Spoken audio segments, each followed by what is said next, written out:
Some of you have heard this story before, so I apologise. I'd lit a candle, I had the window open, I had the curtains drawn, I was trying to get that really spiritual feeling.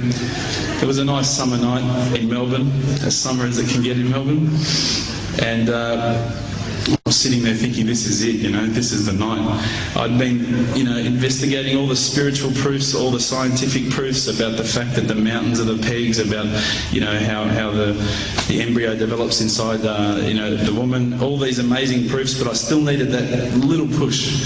It's like I was on the edge of a cliff, I was ready to jump, I just needed a push. So I was sitting there, it was very quiet. I was reading Quran, and I stopped. I said, Allah, this is my moment. This is the time I'm about to jump into Islam. All I need is just a sign. Just a little sign, nothing huge, maybe a bolt of lightning. Maybe half the house would fall down or something, just small. It's small for you, man. You created the earth, come on. So I sat there. I was waiting for the candle to start lighting up to 4 metres high like in the movies. And I go, okay, go. And subhanAllah, nothing. Absolutely nothing happened. I was really disappointed, to be honest. So I sat there and I said, Allah, this is your chance. I'm here. I'm not going nowhere. I'll give you another chance. Okay, maybe you're busy. I know it's daytime over the other side of the world. There's a whole lot of stuff going on. Maybe this time it could just be like a car backfiring. Something small. All right, half the house, the candle. Let's forget that. A bird could fart outside. I don't care. Just anything. So I said, okay, go. And subhanAllah, absolutely nothing happened. And I mean, I couldn't have even said, oh, that was it. That creak just then in the wall, that was it. Absolutely nothing happened. I was really disappointed. I was gutted. I was sitting there thinking, this is it, this was my last chance, Islam, and I haven't found it. I pulled back the Quran, I turned back to where I was reading. SubhanAllah, the very next verse on the next page, for those of you who ask for signs, have we not shown you enough already? Look around you, look at the stars, look at the sun, look at water. These are the signs for the people of knowledge. SubhanAllah.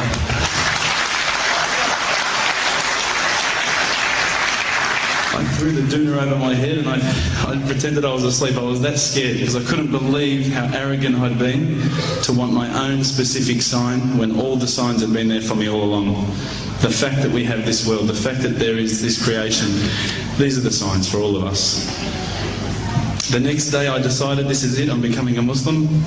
I'd been investigating Islam now for probably about 6 months, to be honest. I went in and I said to myself, this is it, I'm going to make shahada. I had no idea what I had to say, I had no idea what the words were. It was probably close to Isha prayer, so it would have been, 7, 8 o'clock at night. I went in and I couldn't believe it, there was about 1,000 people at the mosque. I thought, subhanAllah, look at this religion. Look at how strong they are. It was the first night of Ramadan.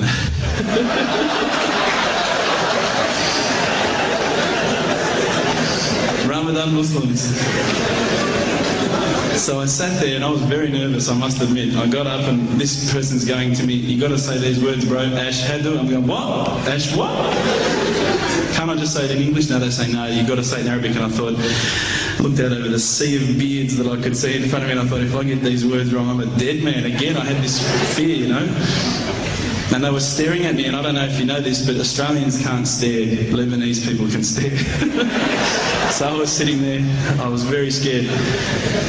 I got up, and subhanAllah, as soon as I started to say the words, all fear went out of my mind.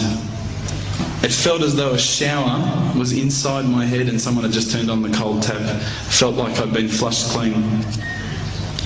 I said the words, and I wasn't expecting so many brothers to come up and yell, Takbir, Allahu Akbar, and start kissing me and hugging me. Now, I'd never been kissed by that many men in my life. But it was a beautiful day, I must admit. And that day was the day that I had more brothers than I could ever imagine, more sisters as well. But I guess since that day I've never looked back. My family, I think, initially were very worried that I was going to be, I guess, a little bit weird towards them. They thought that I was going to break out the AK-47s and the grenades. But they realised, I think, soon that this religion was actually making me a better person. Prior to Islam, you're not going to believe it, I had a mohawk. I did. I had, I'm not going to show you any photos. I had army greens, I had the Metallica t-shirt, I had the cherry docks. I was shocking, right? I thought I looked great, but I looked terrible. And alhamdulillah, ever since then I look as good as I do now. No, don't laugh, please.